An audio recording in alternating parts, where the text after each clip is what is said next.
उसके बाद वो वाला ही चल रहा उसमें मैं वो मैंने कुछ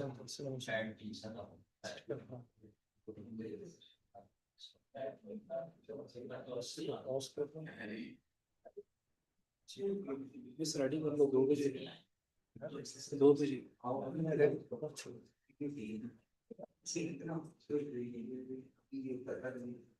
रिकॉर्डिंग स्टार्ट करनी है मैं इसको जरा प्ले का बटन दबाओ अरे स्टार्ट द सेशन बस मैं मेक द क्लिक Start नहीं ना वो दूसरा स्पीकर मिलेगा ओके वी हैव हर मिल गई है साफिर मिल गई है रुक जाओ इसको पहले स्लाइड्स चेक करना ठीक है जाना मत छोड़ मुझे आसमान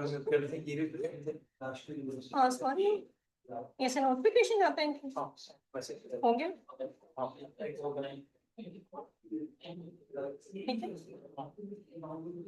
Okay, Ozan, can you please unmute your mic and share your screen?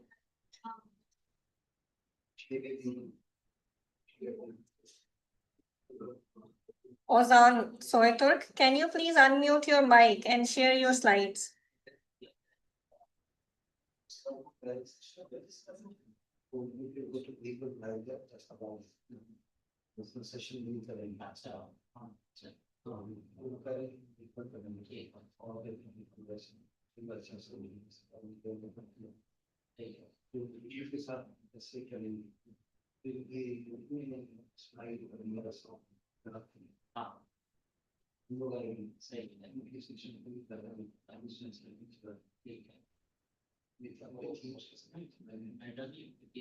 Hello, Ozan, can you please hear me? Try to unmute your mic and camera. You're the co-host, so you should be able to do it and share your presentation by sharing your screen.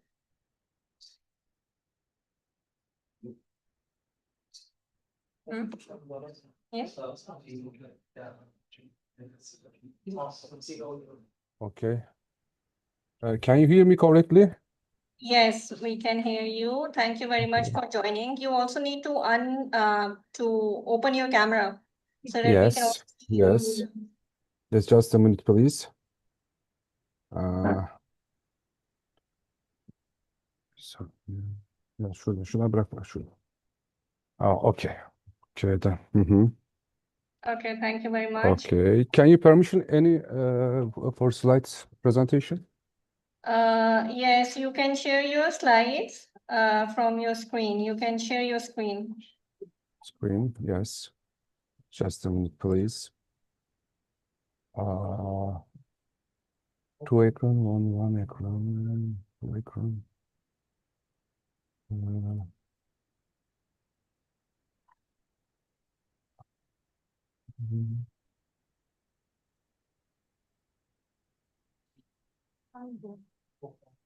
Can you see my presentation now? Yes, we can see Correctly. Okay.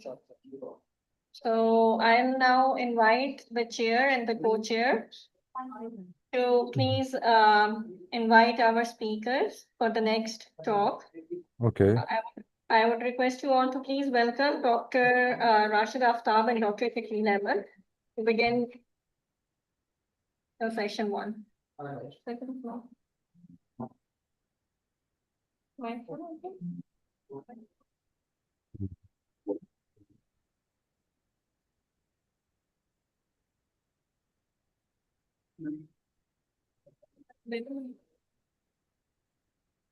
Now sit again.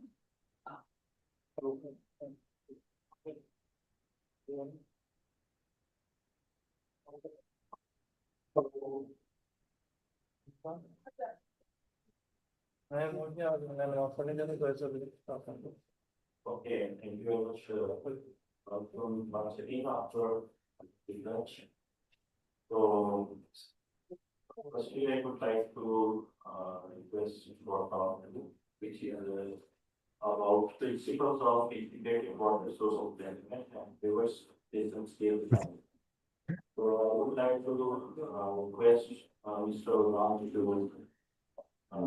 present his work.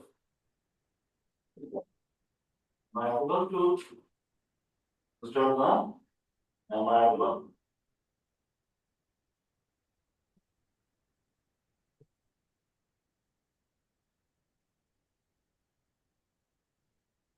The guest speaker is audible or not? Please, could you verify that thing? Mr. Ozan? Yes, I'm here. Sir, you may proceed, please. Okay. I will start. First of all, good morning, everyone, and welcome. Before I begin my presentation, I would like to briefly introduce myself. My name is Ozan Soytürk, and I'm an environmental engineer. I graduated from Marmara University in 2006 and currently work as an expert at the General Directorate of Water Management under the Ministry of Agriculture and Forestry of Turkey. Together with my colleagues, I'm involved in the preparation of river basin management plans for Turkey's 25 river basin. The next slide. Okay. The title of my presentation is River Basin Management Planning Studies in Turkey. After my presentation, my colleague is Güney show that presentation. The presentation will take approximately 20 minutes, hopefully. Before we begin, I would like to briefly present today's roadmap. First, I will explain why water management has become an important challenge around the world. Then I will introduce river basin and explain why they are used as the main unit for water management. After that, I will discuss river basin management, the Water Framework Directive, and river basin management plans. Finally, I will present the current situation and ongoing studies in Turkey. If possible, I would appreciate it if we could leave questions until the end of the presentations. Thank you very much, and let's begin. Before discussing river basin management, it's important to understand why water management has become such an important issue. As you know, water is essential for life. It supports public health, food production, economic development, energy generation, and ecosystems. However, water resources are under increasing pressure around the world. Firstly, many regions face water quality problems. Urban wastewater, industrial discharges, agricultural pollution, nutrient enrichment, and emerging pollutants continue to affect rivers, lakes, groundwater, and coastal waters. Second, water quantity problems are also more common. Increasing water abstraction, groundwater depletion, droughts, and competition among water users are putting pressure on available water resources. Environmental concerns are also growing. You know, many ecosystems are under stress. Biodiversity is declining, wetlands are disappearing, and important ecosystem services are being lost. These challenges are becoming even more serious because of two major drivers. The first is increasing water demand, especially population growth, urbanization, industrial development, and agricultural activities continue to increase the demand for water. The second is climate change. Climate change is increasing the frequency of droughts and floods, changing participation patterns, and creating greater uncertainty about future availability. As a result, water management is no longer only about supplying water. It's also about protecting water resources, reducing risk, protecting ecosystems, and ensuring sustainable water use. For this reason, modern water management requires a more integrated and long-term approach. This is exactly why river basin management has become increasingly important. Now that we understand why water management is important, let's look at the concept of a river basin. A river basin is a natural area where all rainfall and surface runoff flow towards the same outlets, such as a river, a lake, an estuary, or the sea. Of course, a river basin is not only made of rivers. It also includes streams, lakes, groundwater, wetlands, forests, agricultural areas, and urban settlements. All of these elements are connected to the water cycle. Uh, this connectivity is the most important characteristic of a river basin. Secondly, water does not follow administrative borders. Instead, it follows natural hydrological boundaries. Therefore, managing water at the basin scale provides a more integrated approach. It allows us to manage water quantity, water quality, ecosystems, and human activities together. And this idea forms the foundation of modern river basin management. Uh, let's look at why river basin management are so important. Because river basin supports both nature and society. Uh, they are complex systems where natural processes, ecosystems, and human activities are closely connected and continuously influence one another. From an environmental perspective, they provide habitats for many aquatic and terrestrial species. They help protect biodiversity, maintain ecological balance, and support important ecosystem services. River basins are also important for people. They provide drinking water, support public health, and create opportunities for recreation and tourism. In many regions, they also have cultural and historical value. In addition, river basins play a major role in economic development. Because river basin provides so many benefits, they cannot be managed by focusing on a single issue. Water quality, water quantity, ecosystems, and human activities are all connected. For this reason, modern water management follows an integrated approach known as river basin management. River basin management considers the entire basin as one interconnected system, and its goal to protect water resources and ecosystems while also supporting social and economic needs. Now that we have discussed integrated river basin management, let's look at the Water Framework Directive, or WFD. WFD was adopted by the European Union in 2000. Its main objective is to achieve and maintain good water status for all water bodies. However, the WFD is important not only because of this objective, it's important because it changed the way the water is managed. Before the WFD, water management was often fragmented. Different institutions focused on different issues. Decisions were usually based on administrative boundaries. Management was often reactive and mainly focused on pollution control. The WFT introduced a different approach. In many ways, it changed the philosophy of water management. It promoted river basin management instead of administrative management. It also introduced ecosystem protection, public participation, and long-term sustainability as key principles. Another important change was the move from reactive management to preventive management. On the right side of the slide, you can see the key concepts of the WFD, some of which are public participation and polluter pays principle. These principles form the foundation of modern water management. And to implement these principles in practice, the WFD introduced river basin management plans as its main planning tool.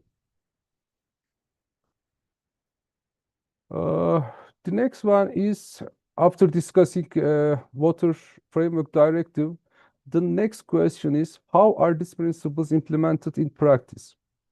The answer is to river basin management plans, or RBMPs.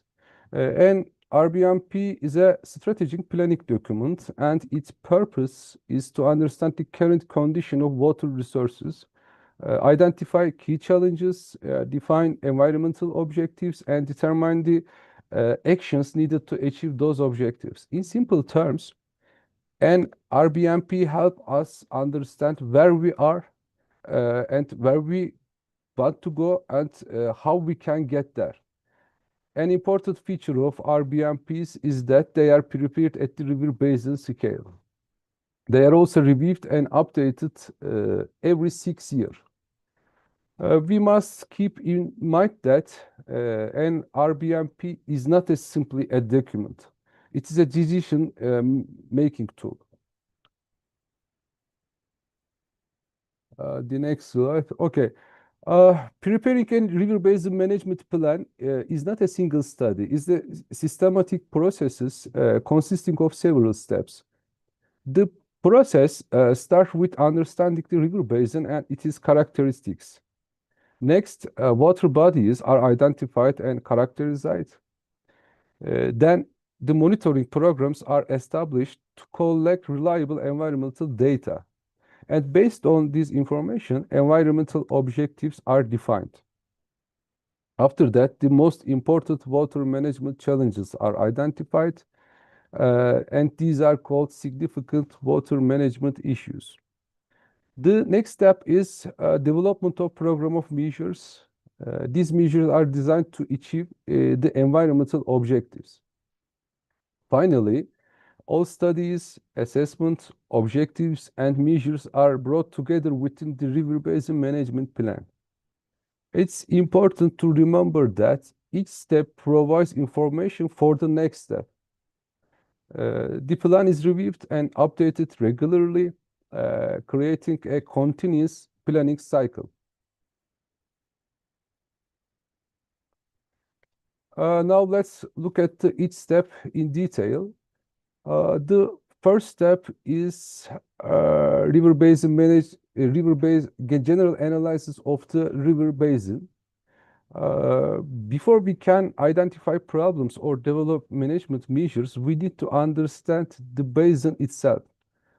For this reason, a comprehensive analysis of the basin is carried out. First, we examine its physical characteristics, such as basin boundaries, topography, geology, and soil types. We also assess hydrological characteristics, including rivers, streams, lakes, reservoirs, groundwater resources, and overall water balance. Climate is another important component. Parameters such as precipitation, temperature, evaporation, and long-term climate trends help us understand water availability. In addition, socio-economic conditions are evaluated, and these include population, agriculture, industry, land use, and water demand. This understanding forms the foundation of all future planning activities. Without this knowledge, it would not be possible to accurately identify pressure, assess risk, or develop effective measures. Okay. After defining river basin district, the next step is river basin characterization. This stage helps us understand the individual water bodies that make up the basin. According to Water Framework Directive, water resources are first divided into two main categories: surface waters and groundwater. Surface waters include rivers, lakes, transitional waters, and coastal waters. The first task is to identify and map all water bodies within the basin. And then, once the water bodies are identified, they are grouped according to their physical and ecological characteristics. This process is called typology. Typology is important because typology allows similar water bodies to be assessed and managed in a consistent way. This makes monitoring and assessment more efficient. Another activity is classification. water bodies are classified as natural, artificial, or heavily modified. Natural water bodies remain close to their original condition, whereas artificial water bodies are created by human activities such as canals.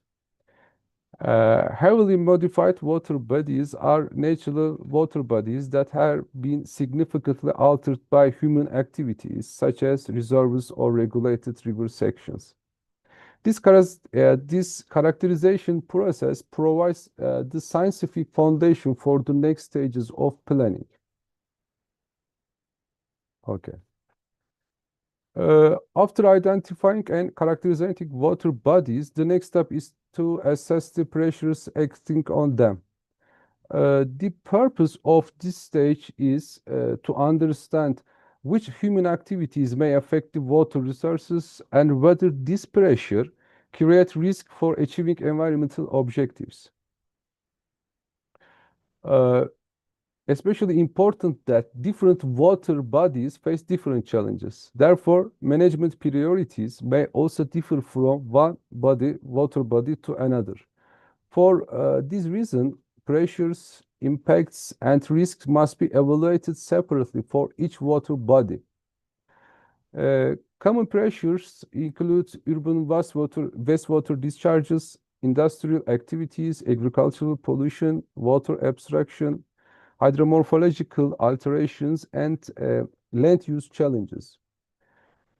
These pressures may affect water quality, water quantity, aquatic ecosystems, and the overall condition of water bodies. After identifying the pressures, their potential impacts are evaluated, and this helps us understand how human activities influence the ecological and chemical status of water resources. The final step is risk assessment. Water bodies are assessed to determine whether they are at risk or failing to achieve environmental objectives. Not all water bodies face the same pressure or the same level of risk. Therefore, risk assessment helps us focus reduces and management efforts where they are most needed. The result of this stage provides important information for monitoring programs and future management decisions. Okay. After assessing pressures, impacts, and risk, the next step is monitoring. Monitoring, I think, is one of the most important components of the river basin management planning. The purpose of monitoring is to collect reliable information about the condition of water bodies. Without monitoring data, it's not possible to accurately assess water status or evaluate management performance. Monitoring programs are designed for surface waters and groundwater, and different types of monitoring may be applied depending on the objectives and characteristics of the water body. On the other hand, monitoring helps us evaluate physical, chemical, biological, and hydromorphological conditions. It also allows us to identify trends, detect problems, and assess the effectiveness of water management measures. Most importantly, monitoring provides the evidence needed for decision making. In this way, monitoring serves as the bridge between the risk assessment and the management planning. Okay. After monitoring data has been collected, the next step is water status classification. The purpose of this stage is to assess the current condition of water bodies. This assessment helps us understand whether water bodies are meeting environmental expectations or whether management actions may be needed. Under the Water Framework Directive, surface waters and groundwater are assessed using different approaches. For surface waters, ecological status and chemical status are evaluated. Groundwater is assessed based on quantitative status and chemical status. On the other hand, one of the main objectives of Water Framework Directive is to achieve and maintain good water status. A water body achieves good water status when it meets the environmental standards established under the directive and supports healthy ecological conditions. This is one of the main goals of Water Framework Directive. Another important principle used in assessment is the one out, all out principle. According to this principle, if one quality element fails to achieve good status, the overall status of the water body cannot be classified as good. Finally, water status can be said that water status classification help us understand whether a water body is healthy or at risk. Okay.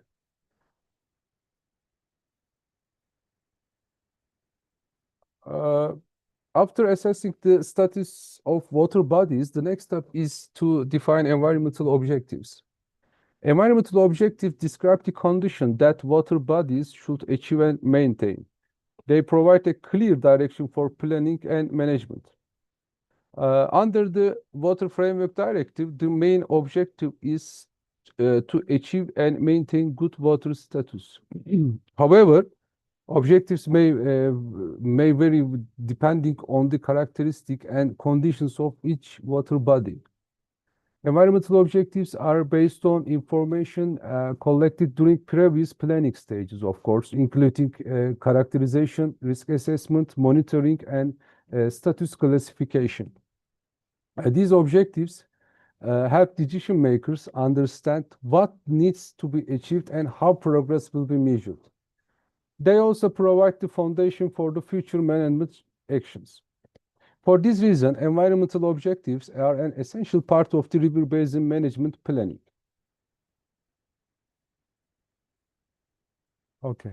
After defining environmental objectives, the next step is to identify the most important challenges that may prevent us from achieving those objectives. These challenges are known as significant water management issues. Because each river basin has different characteristics and challenges, the significance of pressures must be evaluated separated for each basin.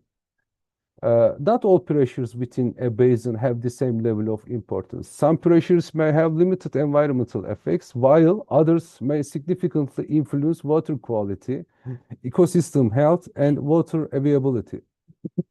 Sorry. Therefore, it is necessary to identify the most important, most significant issues. Common examples include water pollution, excessive water abstraction, drought, hydromorphological alterations, ecosystems degradation, and climate change impacts.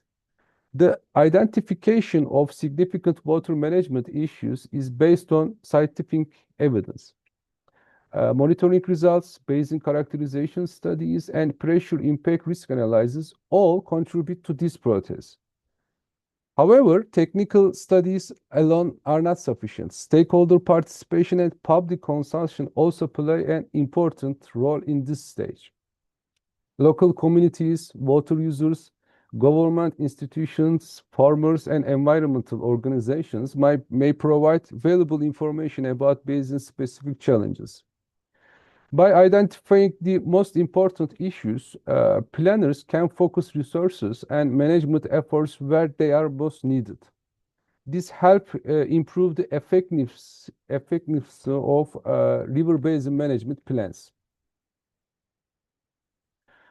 The next step is to develop a program of measures. The program of measures is designed to achieve environmental objectives in simple terms. On the other hand, this stage focuses on solutions. If environmental objectives tell us where we want to go, the program of measures tell us how we will get there.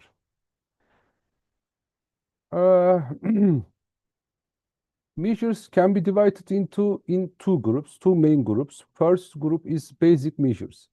These are mandatory measures required by legislation. Examples include wastewater treatment requirements, pollution control regulations, water abstraction permits, and protected area regulations.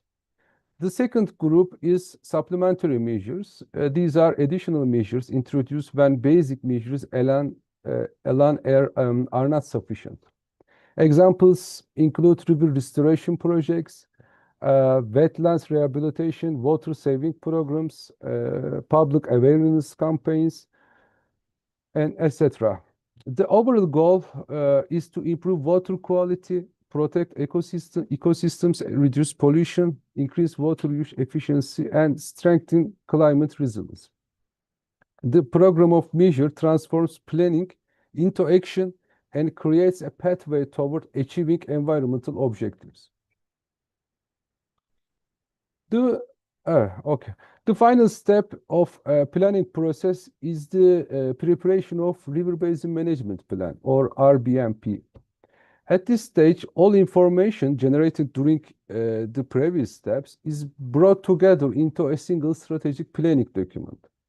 The RBMP includes basin characteristics, water status assessment, environmental objectives, significant water management issues, and the program of measures. In other words, it combines all analysis, decisions, and actions within one management framework. The RBMP serves several important functions. It provides a long-term management strategy, supports water-related decision-making, and promotes sustainable water use. It also helps protect ecosystems, biodiversity, and environmental quality. The River Basin Management Plan is not end of the process. It is the beginning of implementation. Once the plan is approved, measures are implemented, monitored, and evaluated. This creates a continuous cycle of planning, implementation, and improvement. In this way, river basin management becomes an ongoing process rather than a one-time planning exercise. Okay. Next slide. Okay, before discussing river basin management plans in Turkey, let's first look at the country's river basin structure. Turkey has 25 river basin districts. These river basins form the basin of natural water management planning. Especially each basin has its own physical, environmental, climate, and socio-economic characteristics. For this reason, water management challenges may differ significantly from one basin to another. For example, some basins experience serious water scarcity and drought problems, while others are more vulnerable to floods. In certain regions, agricultural water use is the dominant pressure, whereas in others, industrial activities and urbanization create the main challenge. Groundwater depletion is an important issue in some basins, while ecosystem degradation and biodiversity loss may be more significant in others. For example, the Konya Coast Basin is well known for water scarcity and groundwater depletion. In contrast, other basins may face greater flood risk due to their climatic and hydrological conditions. This diversity shows why the basin scale planning is so important. As I said before, a single management approach cannot effectively address the challenges of every basin.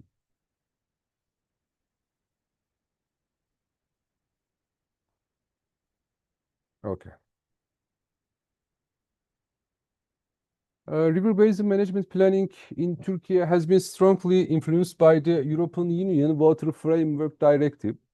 The most important drivers of this process has been Turkey's European Union harmonization efforts, particularly within 27, which focus on environmental and climate change. As part of the harmonization process, Turkey has gradually incorporated many of these principles into its natural water framework, water management framework. Today, the transpositions of European Union legislation into our national law is complete. As a result, we have actively started preparing river basin management plans across the country. river basin management planning studies in Turkey are largely based on the principles and methodology of the River Basin Framework Directive. Therefore, European Union harmonization has played a key role in shaping the current river basin management system in Turkey.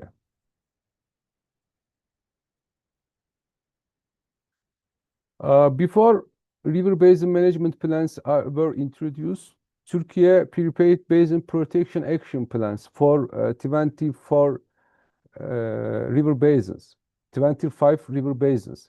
These plans were completed by 2013.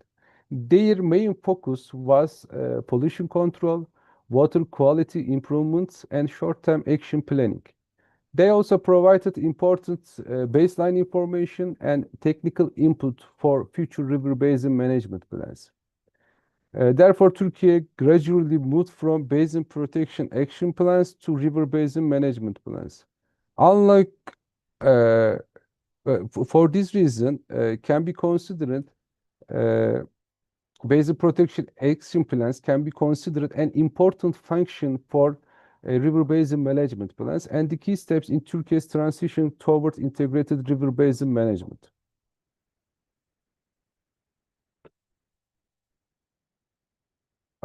Since 2014, river basin management plans have been prepared for Turkey's 25 river basins. As shown on the map, river basin management planning studies now cover the entire country. Significant processes have been achieved over the last decade. To date, river basin management plans have been completed in 20 river basin. As a result, river basin management planning has become one of the main tools for water management in Turkey. The process continues to plan updates, new planning cycles, and ongoing implementation activities across the country. Okay. We have now reached the conclusion of the presentation. Today, we discussed the growing pressures on water resources and need for more effective water management approaches. We saw that the water quality problems, water scarcity, ecosystem degradation, climate change, and increasing demand are creating significant challenges around the world.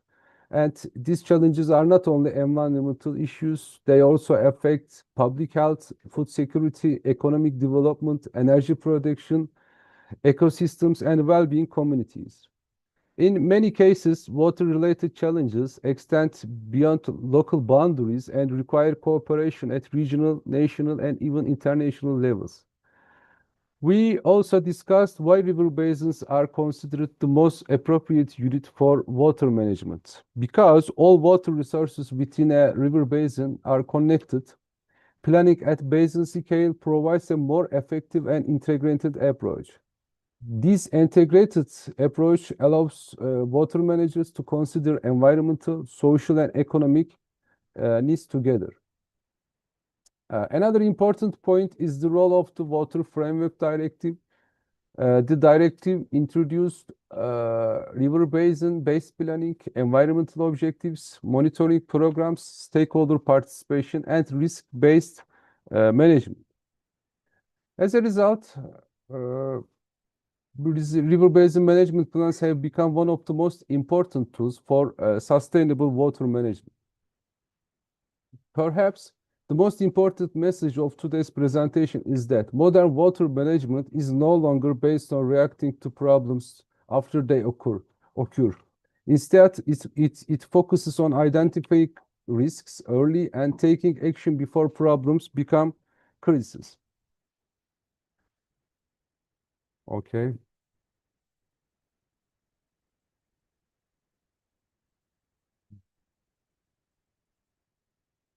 Okay. The last part of my presentation is a national water plan. National Water Plan is an important strategic document for Turkey. The plan was prepared under the guidance of the National Water Board and with contributions from public institutions, universities, and other stakeholders. The main purpose of the plan is protect water resources and ensure their sustainable management for future generations. It's in the short, national plan was serves a guide for decision makers and supports a more resilient, sustainable, and integrated water management system in Turkey. Thank you very much. This brings me this Thank you so much, this sir, for brings your me end of my presentation. I hope the presentation was provided a useful overview of resume management Turkey. Thank you very much for your attention. And now I pass the floor to my colleagues, Güney, to your presentation. Thanks for your wonderful presentation. Can we take some few questions?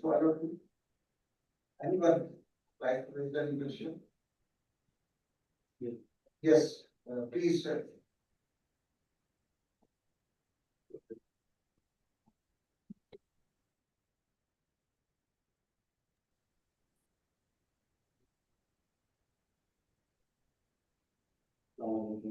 Program, hope you will be great.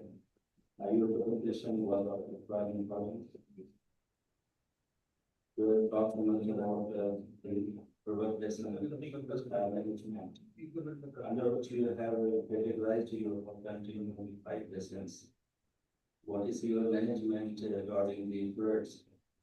There's nothing, any aspect has been given in your presentation. Can you explain how you manage the birds in your country? Thank you.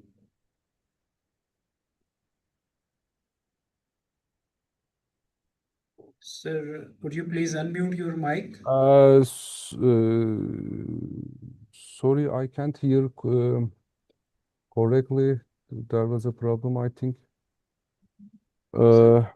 Can you write all questions on board, if possible? Because voice is on not clearly. क्या doctor साहब क्या पूछना है आपने? Flood management. Flood management. There is a question. सारे presentation कहीं भी there is a question or observation from one of our participants that there is no reflection of any aspect of the flood management. So where in accordance with your national water resources plan or any of the strategic initiative, how you are handling the flood?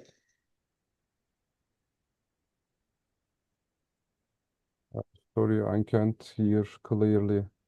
Sir, in your whole presentation, there was no flood information. How you are managing in the Turkey? That was the question.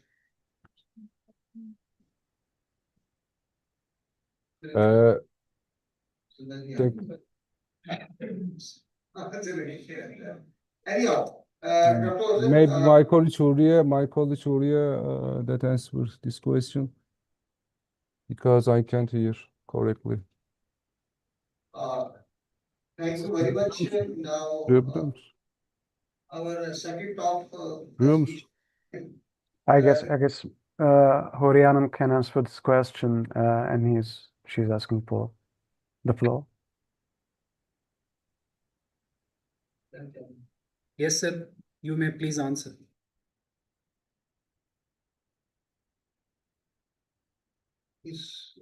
Your colleague is going to answer. He's asking to unmute himself. Please, colleague. Going Ken, Dr. Ken. Hello, good day to you all. May I proceed with my presentation, or you are seeking answers for the question? Because I couldn't hear the question as well. The sound from the meeting room comes a bit hardly to us.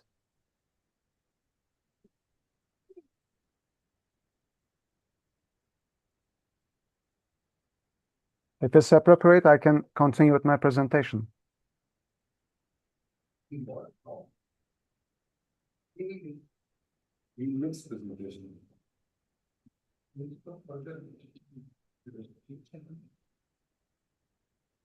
Dr. Ken, the only one question is from the audience that in the presentation of Dr. Hoser, there is no mentioning of any flood management tool. No. So would you like to comment anything about it?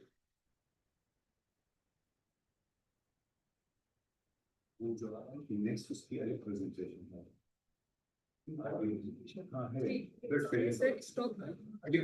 Maybe we can get your questions as written because the sounds doesn't come as so clearly. I guess Mr. Rozan experienced the same problem, and we can answer that from the chat board if it's possible.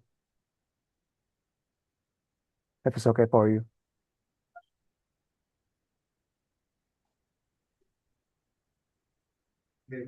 And I may continue with my presentation also, if it's okay.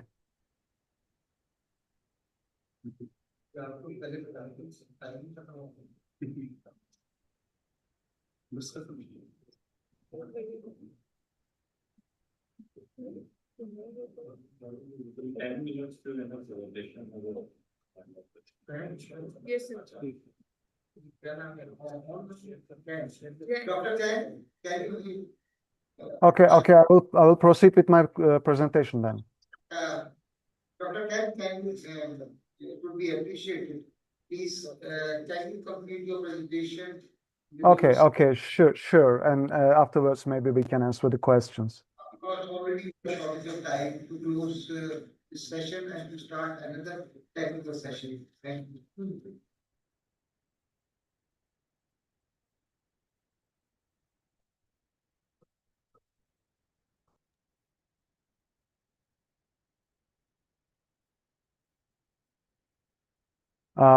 Good day to you all.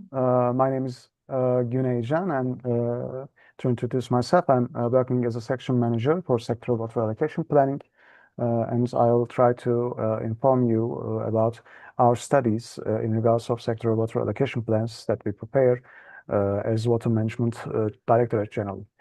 In Turkey, as my colleague Mr. Ozan mentioned before, precipitation changes, and there are different problems that we tackle throughout our water management cycles.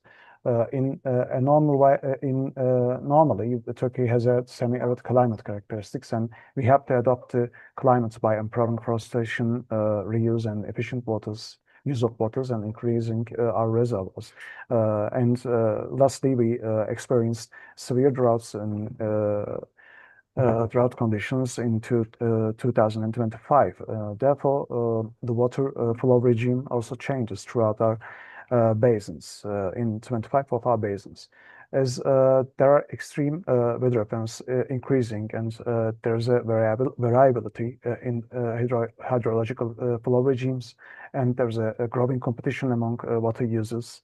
And also, we have to make a transition to a static allocation system to an adaptive allocation approach, and to take into account the environmental flow requirements. We need to prepare sectoral water allocation plans as is our transition towards a more adaptive and basin scale water allocation planning. And we also try to assess the need for a real-time monitoring and data-driven decision support systems, and we try to balance the challenges in economic productivity and also the ecological needs of water.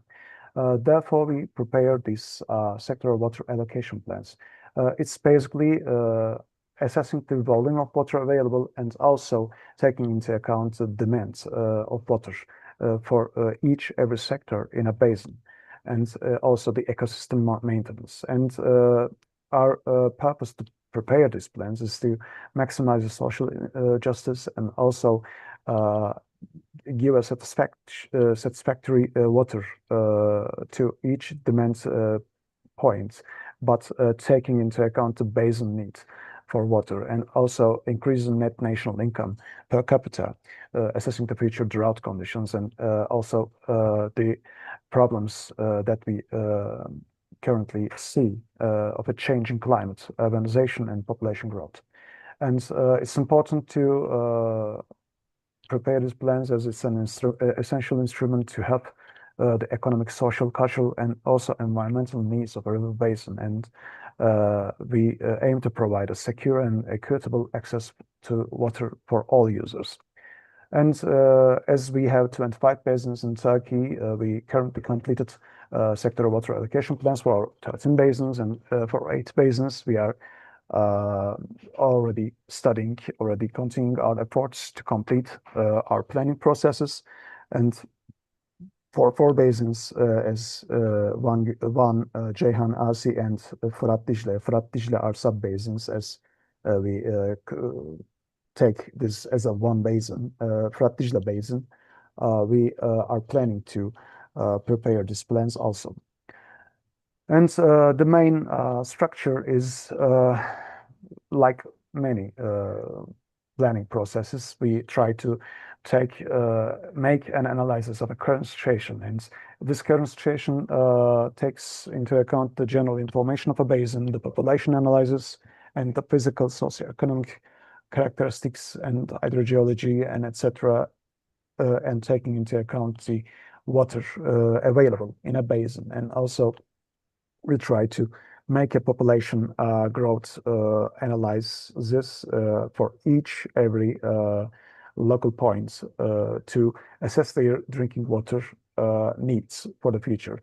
As we use them for a water, afterwards we prepare a water demand analysis, and we use this population analysis and also the growth potential that were mentioned in other plans and other future projections for every sector in a basin, river basin. And also we try to take into account the environmental flow requirement to break a sustainable use for basin planning. And afterwards, our main output is a sectoral water allocation plan, which was an output that we reach by a water allocation modeling and optimizing water conditions, and that includes an allocation scenarios and also an action plan that different institutions are mentioned and define their responsibilities for water users. And as I mentioned, water potential is important to define in a basin. We try to take into account the utilizable surface water and groundwater potential, and also the reuse of a treated wastewater. And also there are certain transfers, for some of our basins, certain transfers between basin scale. And this total gives us a water potential of a basin. But it, depending on climate change and year by year, it varies. As we try to make an assessment for each basin, a normal, a mild, moderate, severe, and extreme drought condition, as what could we do if our potential varies for every part of potential. We try to define how can we use water resources and make a sustainable use for these drought conditions. And as I mentioned, we try to take into account these drought conditions, and after the analysis of the current situation and water demand analysis, we make a optimization study, and afterwards we make an output as a SWAP, an action plan, by taking into account socioeconomic analysis too for every sector. For allocation scenarios, we mostly use water evaluation and planning system allocation model, but for our some of our basins, we also use some other allocation models too. This is an example from a western coast, Büyük Menderes Basin. as you can see, we try to take into account every demand side and also the river basin and groundwater available in this basin. And after optimization of these sectors and prioritization of each every sector, we try to assess how much money, how much water that we can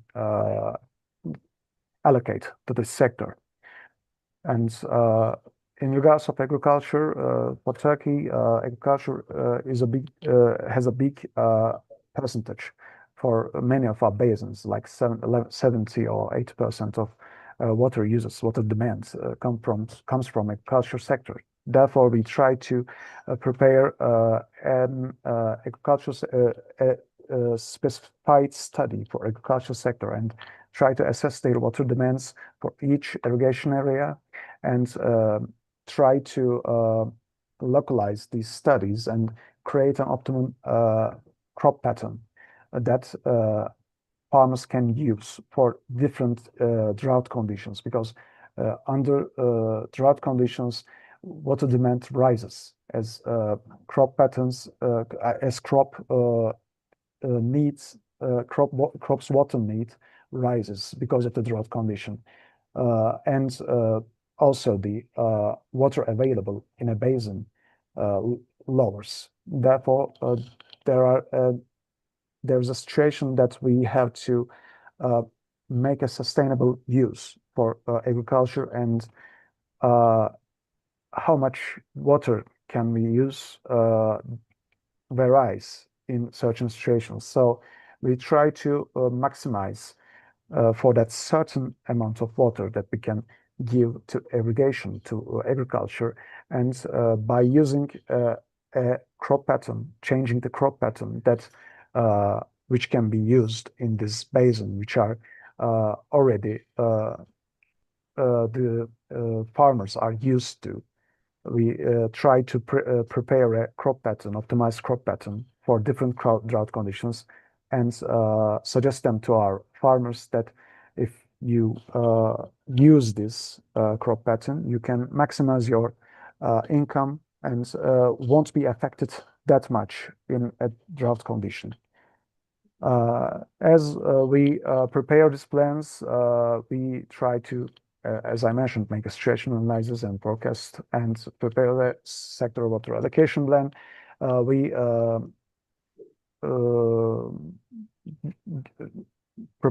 present them to National Water Board, and after their approval, it was sent to presidency, and they come into effect with the presidential decree. And afterwards, we try to follow up the action plans for these water allocation plans.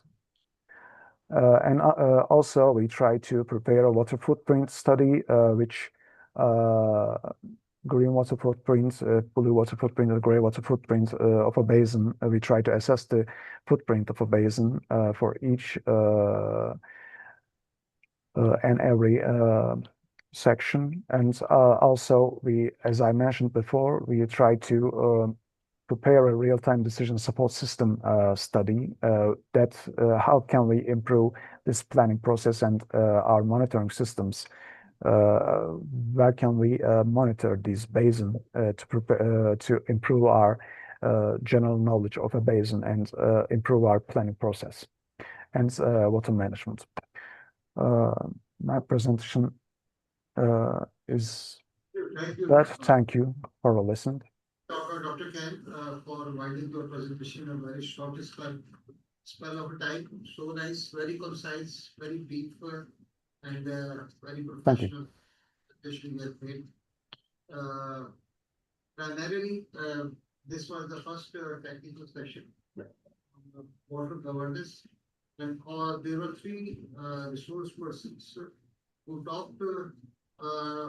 First person was Dr. Elif, who is an environmental engineer, and she spoke about the principles of good governance, good water governance, and has given the concept and definitions of water governance, principles of water governance, 10 steps of OECD water governance methodology, global best practices, responsible authorities in water governance in Turkey, as well as she also talked about water, energy, food, and ecosystem access. And then Dr. Ozen, who spoke about river basin management planning in Turkey, starting from the importance of the water management, river basin management, and water distribution framework in context with the WFT and integrated river basin planning process, which is comprises of the 7 steps. He also talked about the 25 river basin districts in Turkey and what Turkey is looking forward to align its environmental legislations in accordance with the EU requirement. Uh, Dr. Khan spoke about the sectoral allocation of water plans in accordance with the potential and the various initiatives to be undertaken in accordance which the gap which was analyzed in context with the situation and in comparison with the future demand. Thank you. Thanks to all. It was a great technical session. I have one question.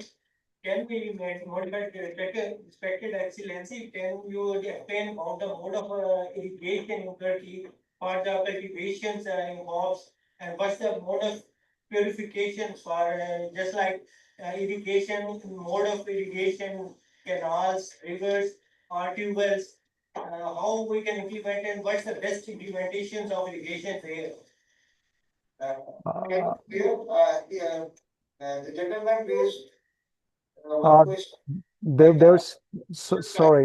Sorry, there is too much background noise. I guess the question is about the irrigation and river basin management planning, but I can't quite hear clearly, unfortunately. That's why Can you at least repeat, basically? he means some kind of more you are in a better position to highlight the irrigation practices and the methods in Turkey.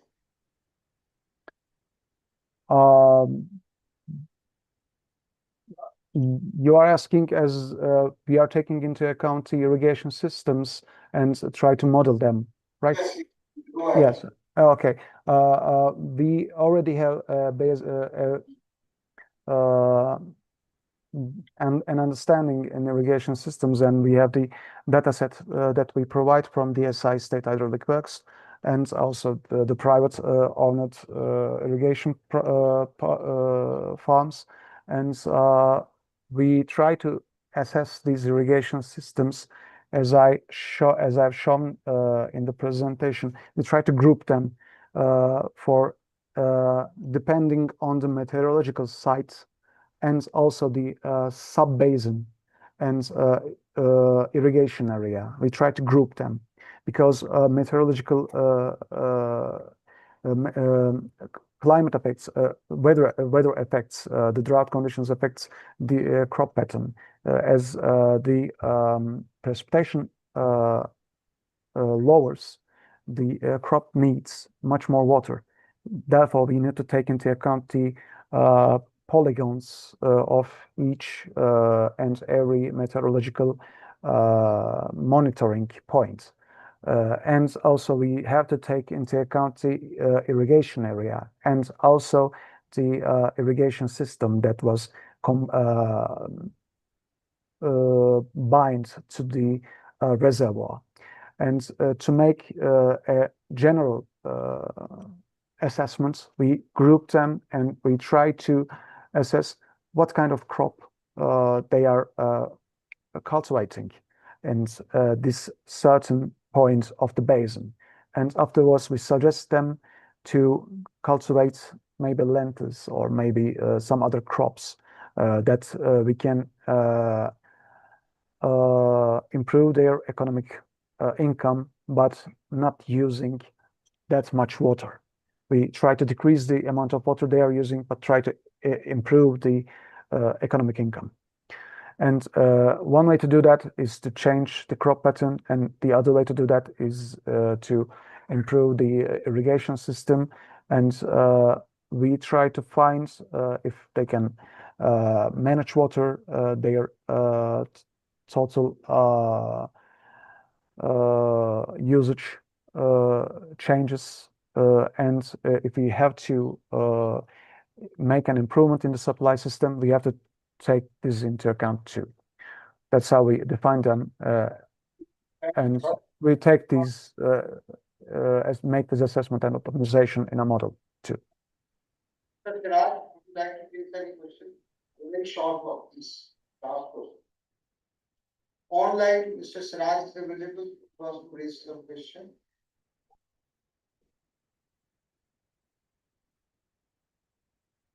Unmute kar.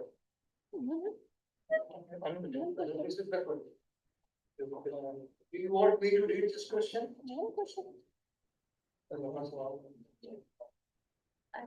Okay, so sir, I think the questions we need to, okay, Mr. Siraj, please post your question, type your question. We will reply. Yes, No. we'll read the question for you. Whatever questions are available online, we are going to make sure that all the questions will be responded accordingly. Again, Dr. Khan, thanks for your time and patience and giving a very highly professional presentations on the water relations. Thank you, sir. Thank you. Thank you. Okay, thank you very much. Thank you to both of you. Please appreciate our speakers who have given the time. Can we close the session? If the session is closed after 3 talks, already I have given the summary of each of the talk and looking forward for the second time. Thank you very much. Please, on behalf of COMSTECH, SUN and GDWM, I would like to thank our chair and co-chair. Sir, thank you very much for chairing and co-chairing. Dr. Rashid, are you coming tomorrow? Will you be able to come tomorrow? We have certificate for you as a token of appreciation. Okay, right. So, and to the speakers of the first session, thank you very much for your very nice and comprehensive presentation. And we will now move on to the session number 2, technical session number 2. Yes, sir. Oh, sir, I'll introduce. You are going to announce the. Ji, sir.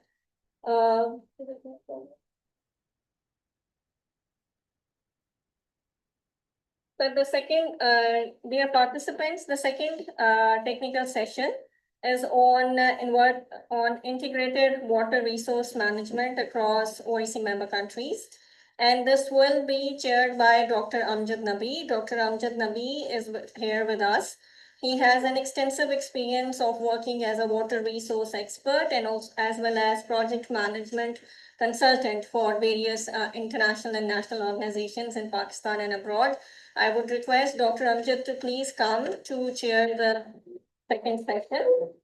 And other than this, we have one co-chair who is here with us as presenter online as well as the co-chair, Ms. Elif. She is from the Turkish Water Institute, SUN, and I would now request Dr. Ms. Elif to please share her screen and the presentation so that we can begin her talk. Okay, thank you. And the title of her talk is Climate Change Adaptation and Management, Hydrometeorological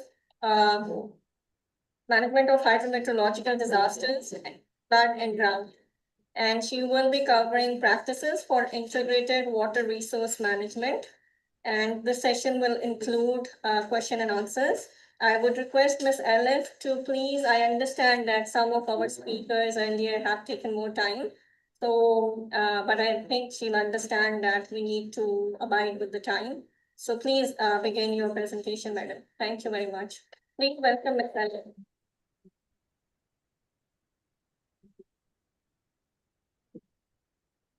Hi, everyone. Can you, yeah. Good afternoon, everyone. My name is Elif, and I'm working at DG of Water Management and the Department of Flood Management Working Group as head of Flood Risk Management Working Group. Before starting my presentation, do you have any questions? On the slideshow. Can you please Sorry? put your on the slideshow? Slideshow. Okay. Presenter's review.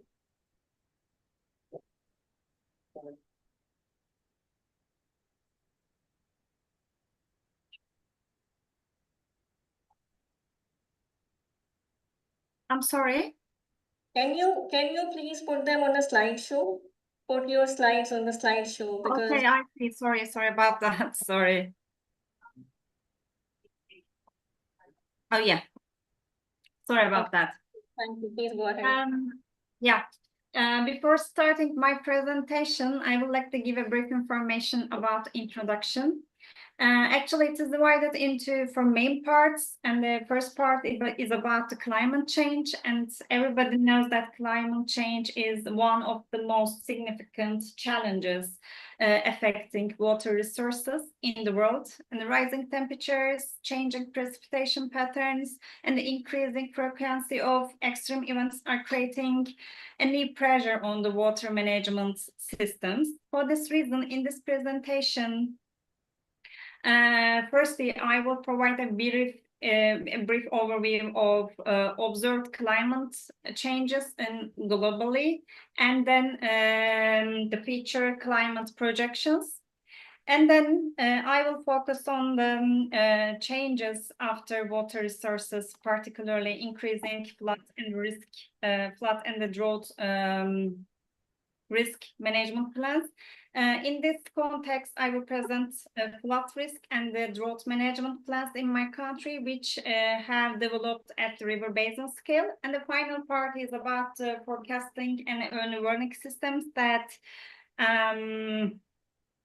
support preparedness, risk reduction, and the decision-making process. So let's begin with observed changes related climate change. Today, we are no longer talking about a future problem, but we are already facing the consequences of climate change. So IPCC and the World Meteorological Reports, World Meteorological Organization reports clearly show that global temperatures have risen by approximately 1.4 above the pre-industrial levels. And the recent years have been the warmest on the record.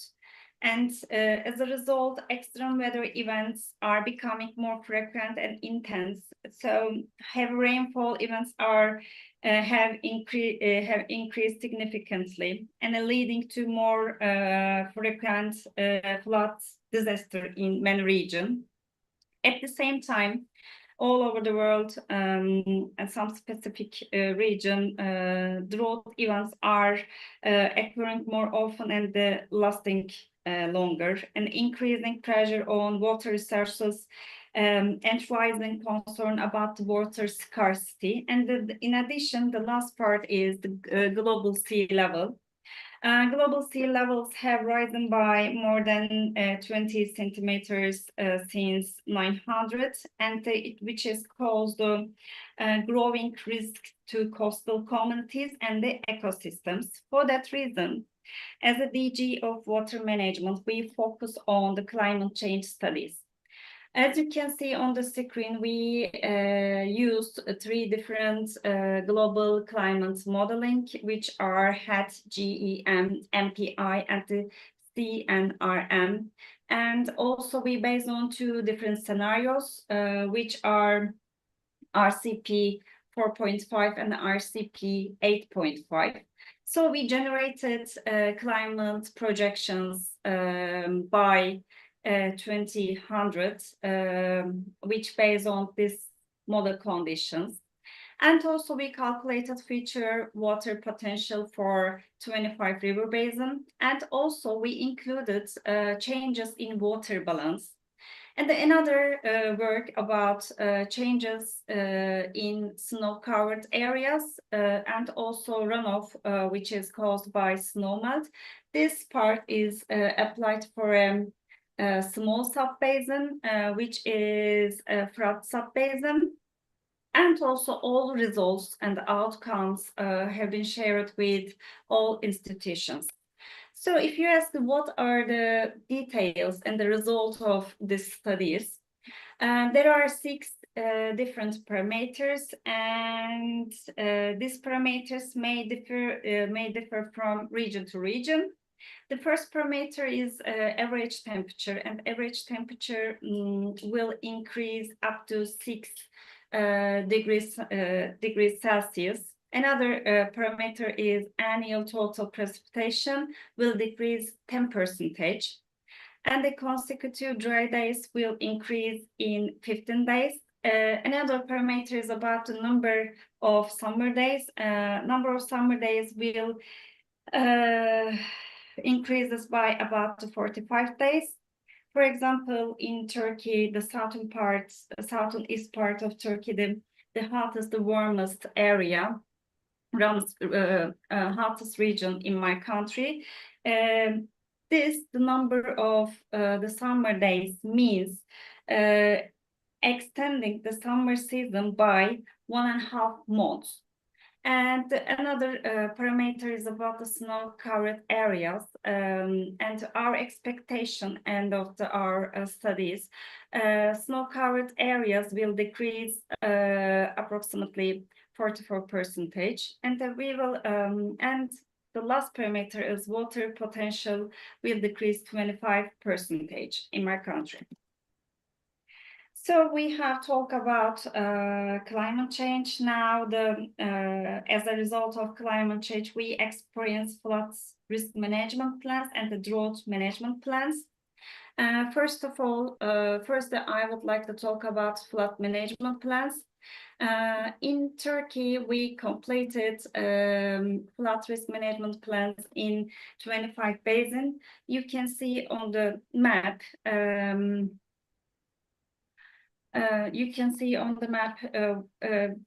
The green color is completed 3 basins, and the yellow color, which is the updated and the completed basins, and the blue one updated periods for the EU flood directive, and the 5 basins. Studies are ongoing for this basin.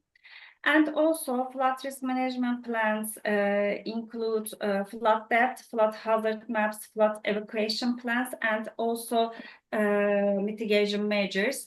This part, the last part, the mitigation measure part, is the most important part for the flood risk management plans. On the right side of the slide, you can see there is an floods animation. This is the Bursa Gemlik season. You can see the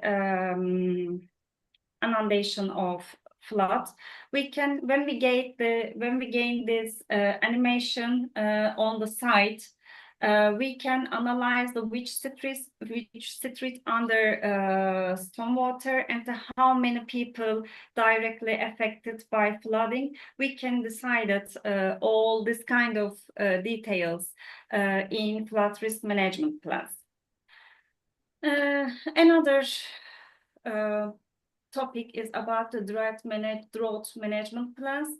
It is quite similar to flood risk management plans, because we have already completed drought management plans in 25 basins, and these plans based on drought analysis, water budget studies, drought risk maps, sectoral vulnerability analysis part, and the drought management plans, and the last part is drought data website part. And the last part of my presentation and the last presentation is about forecasting and early warning system. It is divided into two main parts. And the first part is about the flood forecasting and early warning system, which is called TATUS. In this part, we have already completed 6 river basins. These were quite similar, quite new for us. And also, this system helps us to reduce flood risk, improve preparedness, and to protect people and the infrastructure. For that reason, so far, we identified 1,024 forecasting points with high flood risk. And our main purpose for establish this website, we generated as a national level by 2030. And the last part is drought forecasting and early warning systems. This project is planning to be completed by 2027, and its main purpose is to monitor drought risk across the country and to give warnings before drought conditions become severe. Thank you very much for listening. This is the end of my presentation. If you have any questions, I will be very glad to answer.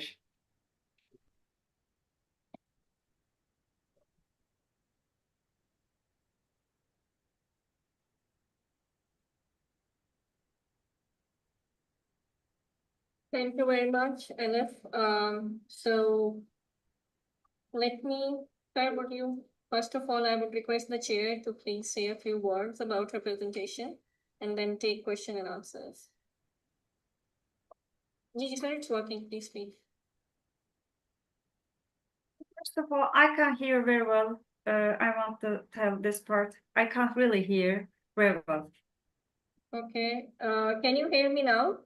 Is it okay? Yeah, I can hear you very clearly. Okay. The speaker is about to speak. Sir, please. Thank you.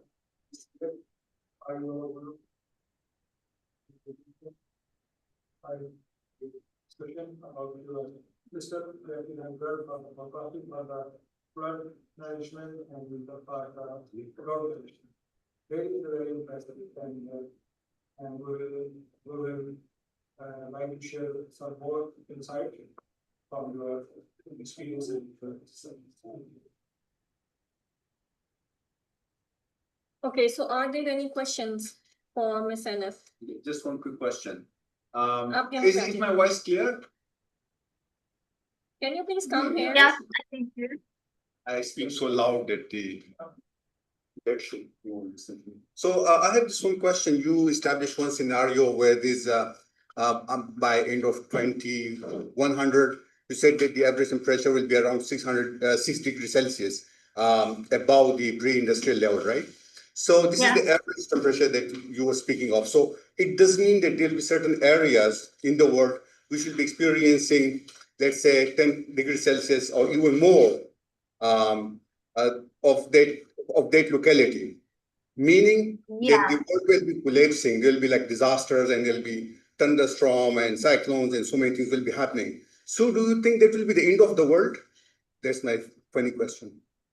No, this studies have been worked just for my country, and as I told in my presentation in earlier, this for example, average temperature may differ from region to region, and so we estimated the average temperature will increase in up to 6 degrees Celsius. So it may be differ from region to region. For example, in Turkey, the northern part and then the eastern part of Turkey is the bitterly cold, so that will be changeable. But when we compare with the southern part of Turkey, that will be very hotter and the very how can I say that?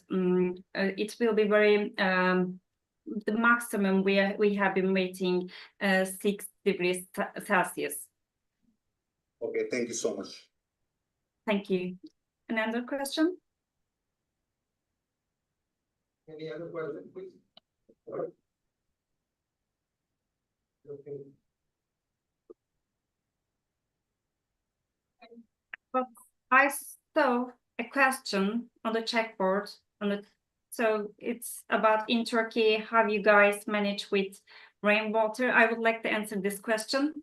Flood risk management plans for DG of water management, we only focus on river flood. So we didn't include water drainage system. For that reason, we can't add, unfortunately, rainwater part in our calculation. Okay, thank you. There are two more questions. One Yes. is from Dr. Abdul Sattar. He's asking how to restore groundwater irrigation channels as they become dry in Pakistan. That's one question. That's very, very good question. If you send me email, I will share all details. Okay, okay. And the second question is, do you charge any water tax or irrigation fee from farmers? And how does it contribute to sustainable water management in Turkey? This is also a very good question. So for this question also, if you share with me emails, I will share all details with them. Okay, okay. Thank you very much, Ms. Elif. And we do have Ms. Elif joining us as a co-chair. So I'm going to unmute her so that she can also give some feedback on the presentation and also would like to say a few words. Ms. Elif, do you have anything to contribute as a co-chair? Please go ahead. I thank my colleagues from DG of Water Management. They really good touched upon on flood management, drought management, and also Turkey's perspective on the risk management part, and also integrated water resources management in the previous one. So yeah, I'm here and following, but couldn't participate because of the restrictions. So please continue with the program. Thank you. Thank you very much. I would like to thank you and also Ms. Elif for the wonderful presentation. There is one request that we have received that some of the participants, they are requesting for the presentations given by the presenters. So if it's possible, kindly share your presentations through email so that anyone who requires these presentations, we can share with them if it's okay for you. All the speakers of the first and the second technical session. So I would now request our chair, Dr. Amjad Nabi, to please welcome and introduce our next speaker from Bangladesh. Sir, over to you.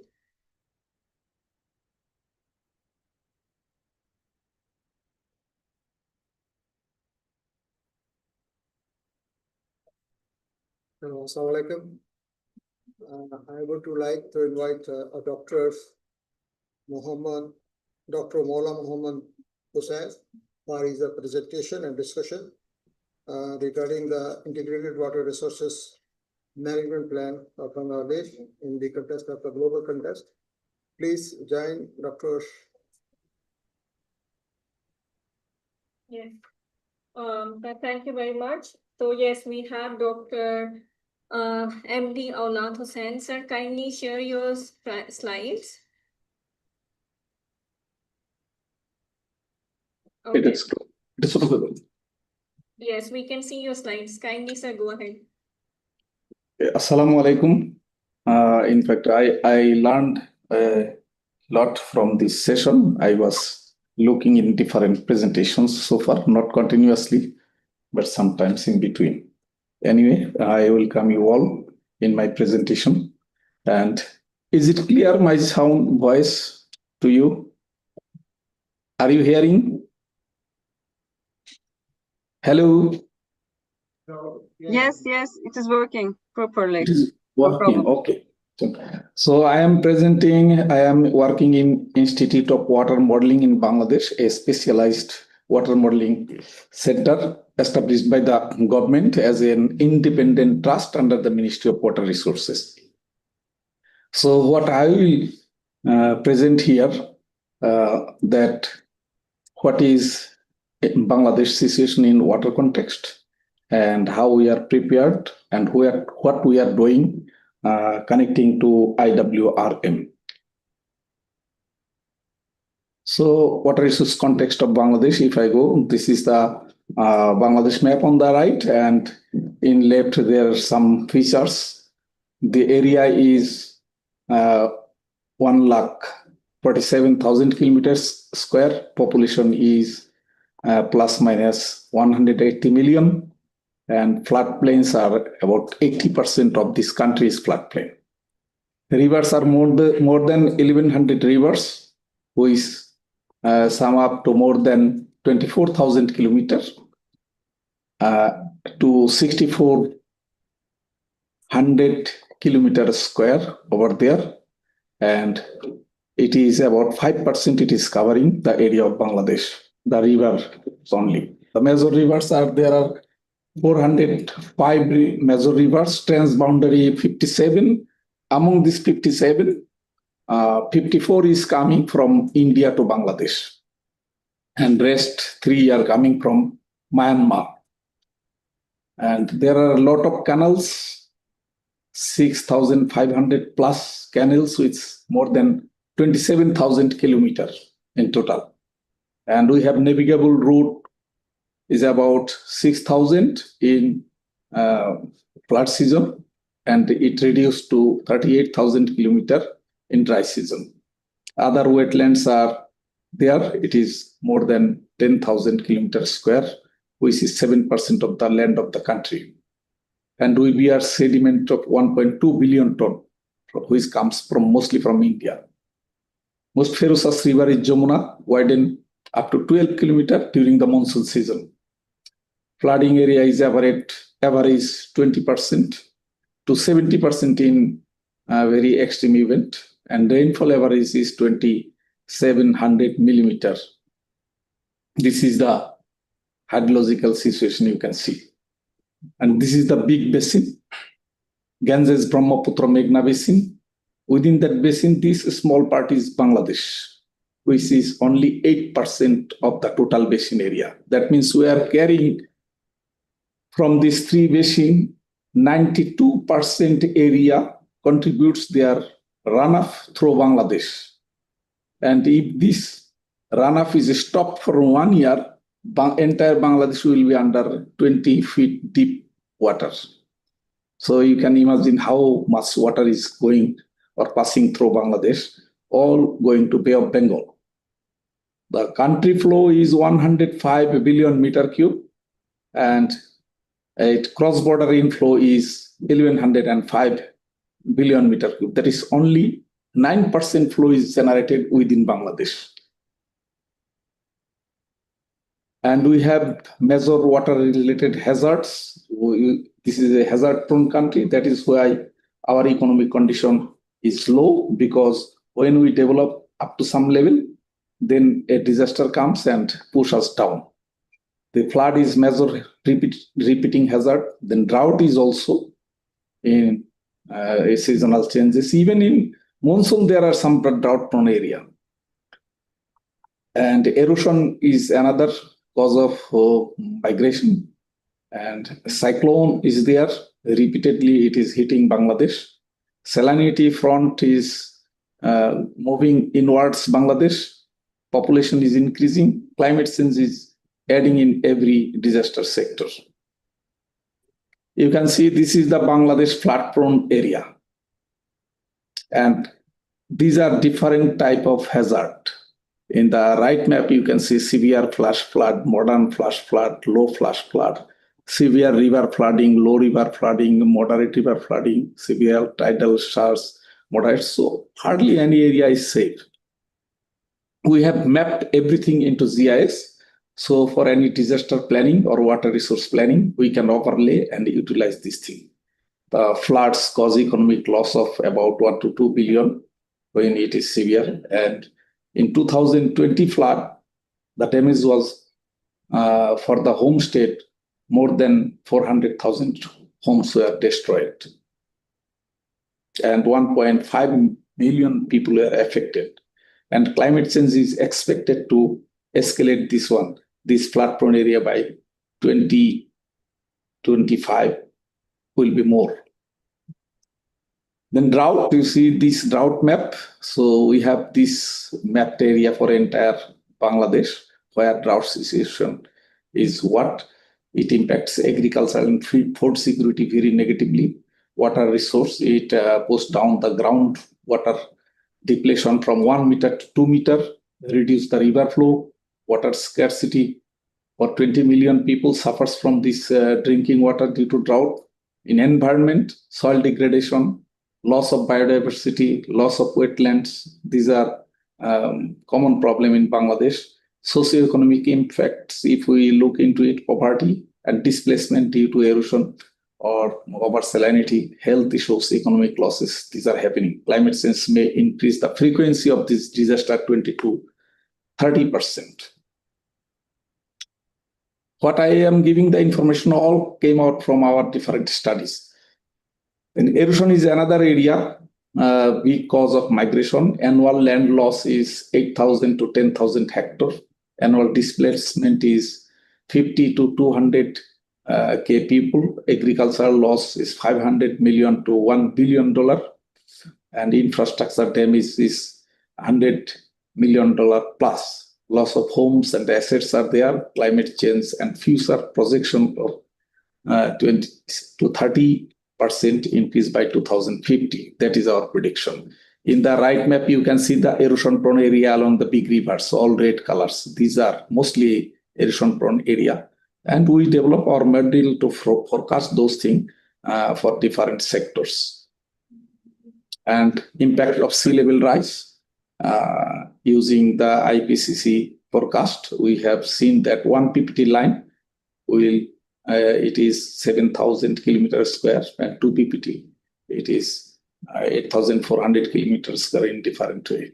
Surface water salinity, you can see in the map in the bottom area, blue area. Here is the Sundarban, one of the World Heritage that is degrading by this surface water salinity change. And pollution is also there. From the pollution, a lot of disease is being happening, and drinking water, agriculture water is being reduced. And we have done some water balance, considering our local administrative area. We prepared that. You see that in the November, when water balance situation is here, 2% of Upazila is under water scarcity in November, because before that, monsoon was there.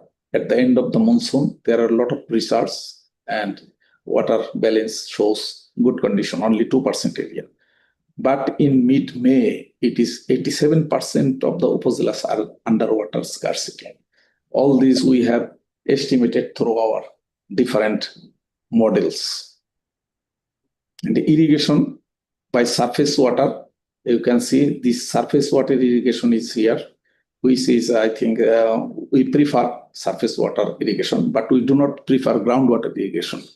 That causes a lot of problem. If we abstract groundwater, the groundwater table, if it depletes, it harms to the green areas or any vegetations. The water table, if it goes lower than the root zone, then it impacts.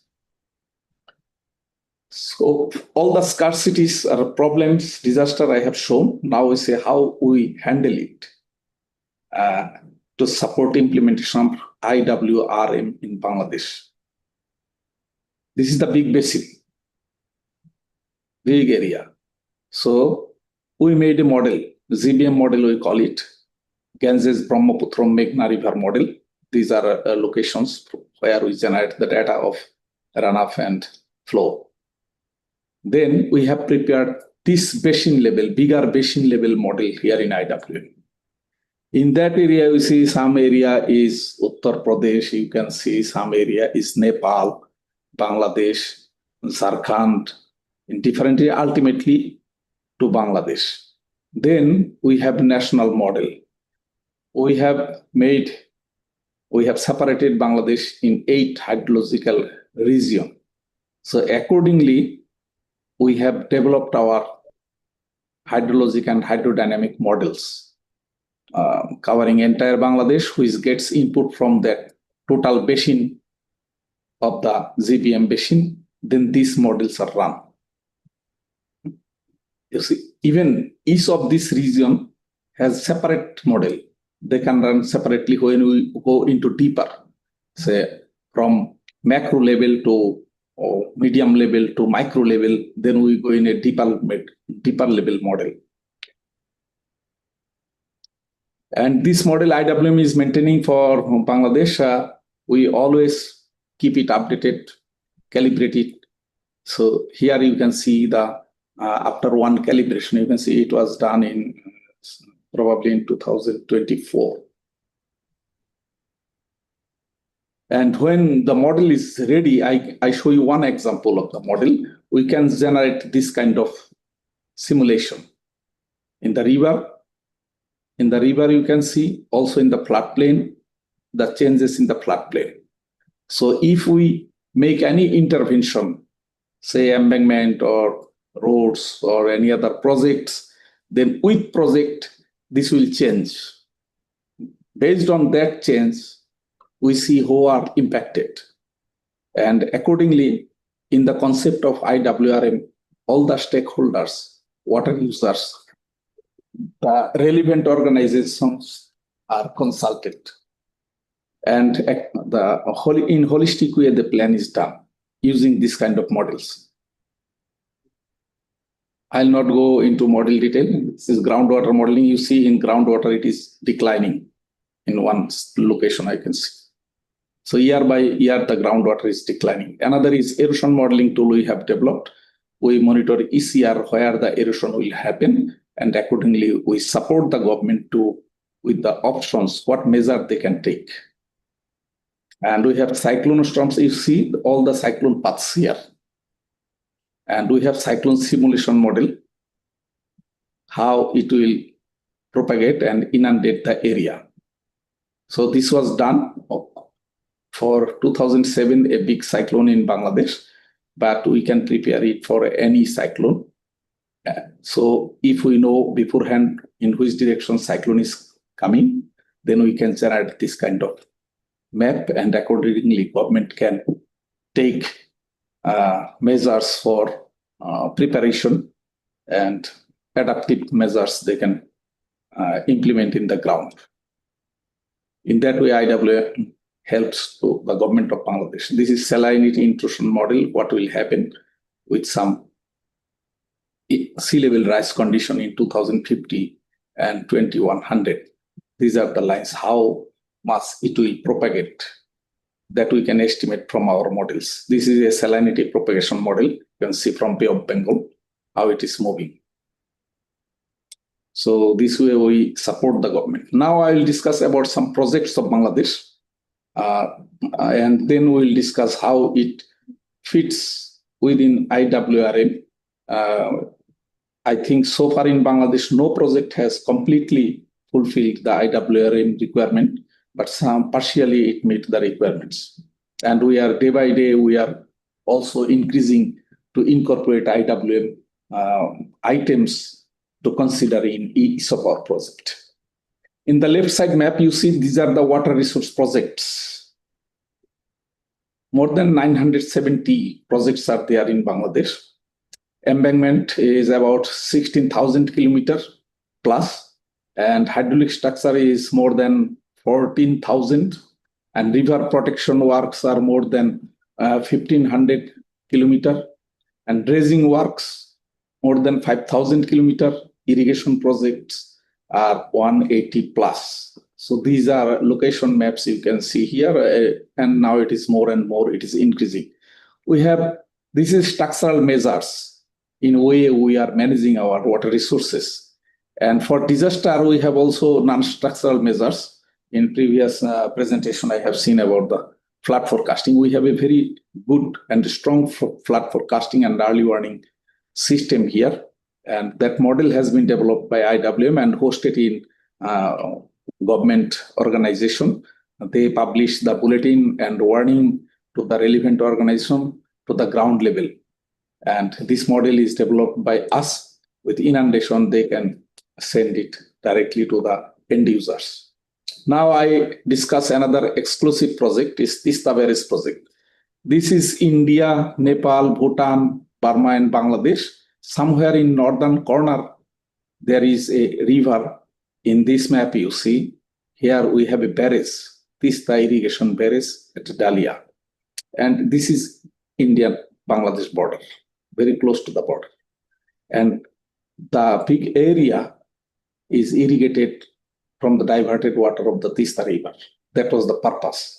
One of the major gravity irrigation projects diverting water from Tista River by a barrage. The project has been planned and designed and implemented by the local engineers, planners, consultants, and contractors, which is a unique example of self-reliance in Bangladesh. Without any external or foreign help, we have done this one.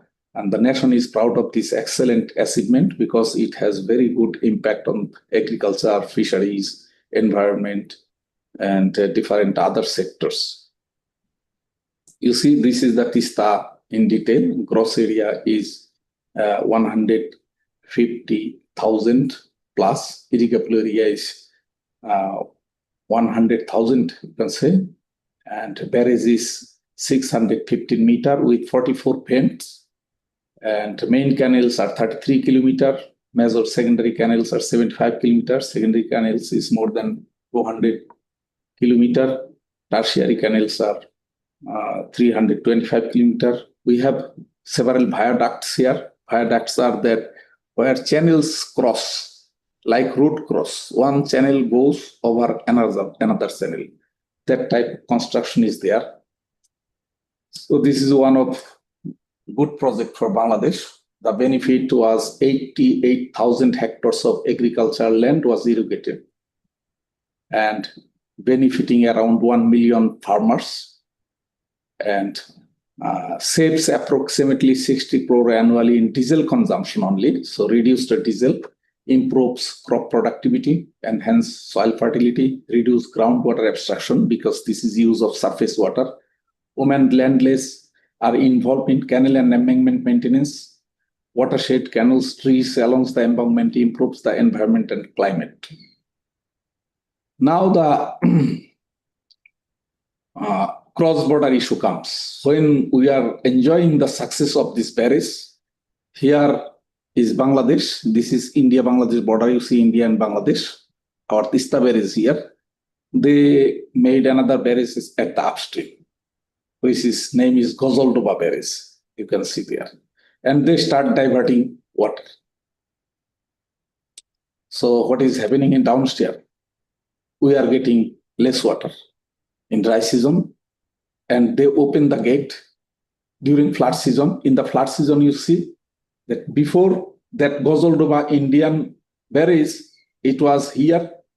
Now, during flood season, the water level is coming here. Discharge is coming here, you see. So huge flow is coming during flood season and opposite in dry season. You see the Tista, when Tista started operation, before that the flow was here, and during dry season now flow is going down and down and down. So all our investment is now at stake in Tista barrage because here you can see in this case, this is Tista barrage in Bangladesh, and now they have made Gozal. These barrages are India. Here, somewhere here is Bangladesh. They are increasing this number, one after another. They are making and diverting the water, and it is creating desert here.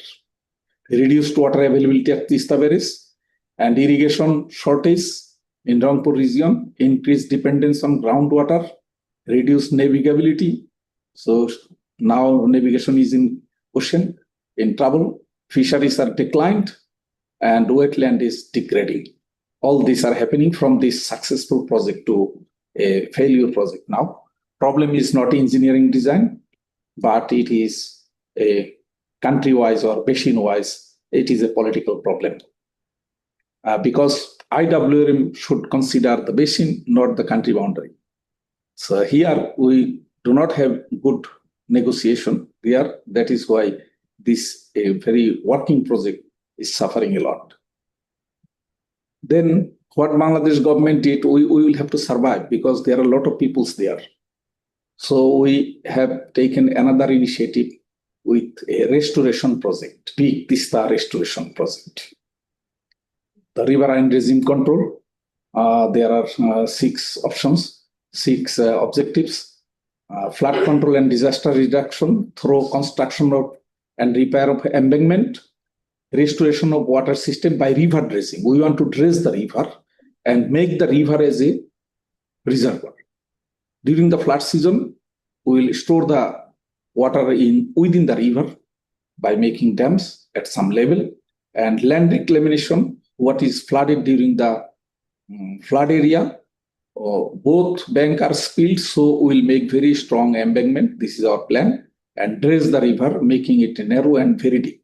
Now it is 5 meters, we want to make it to 10 meters. Increase water availability in river by storing water for dry season irrigation through hydraulic structure. So it is a mega project. So when we will do that, it will have many benefits.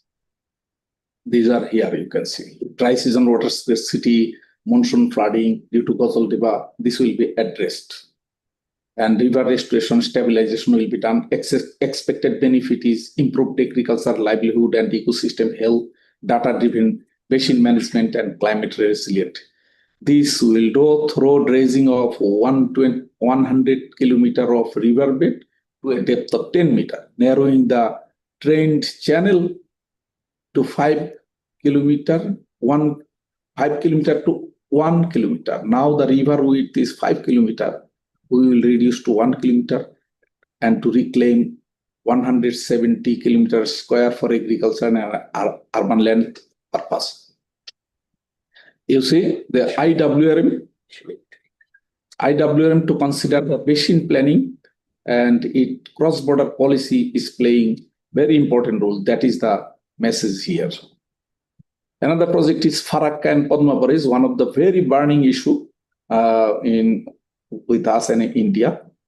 This is Farakka, you see. This is small Bangladesh area. This is GBM basin. Just 18 kilometers from the border, these big river system, they have made a barrage here, like Farakka barrage, and they divert water. Why they divert? They divert water to make one river, Hooghly River, navigable, because they have a Kolkata port and that river was dying, and to make that port operational, they divert the water from there. This is Bangladesh port, you see. So they're taking away the water. This is creating huge problem with us. But India does it through this feeder canal. They are giving about 2,000 kilometers of Ganga in upstream of that Farakka barrage, 29 nongs of withdrawal, 290,000 cubic by India before the flow reached to Farakka. They are withdrawing. Only about 70,000 cubic at Farakka is now available. It is a dry season freshwater artery for Bangladesh, this Ganges flow, for irrigation, for navigation, for fisheries, for groundwater recharge, for salinity control, and ecological health, the southwest, including Sundarban. These are the things. This is lifeline of Bangladesh for 1/3 area of Bangladesh. Now you see, hydrologically, you can understand, this is the time,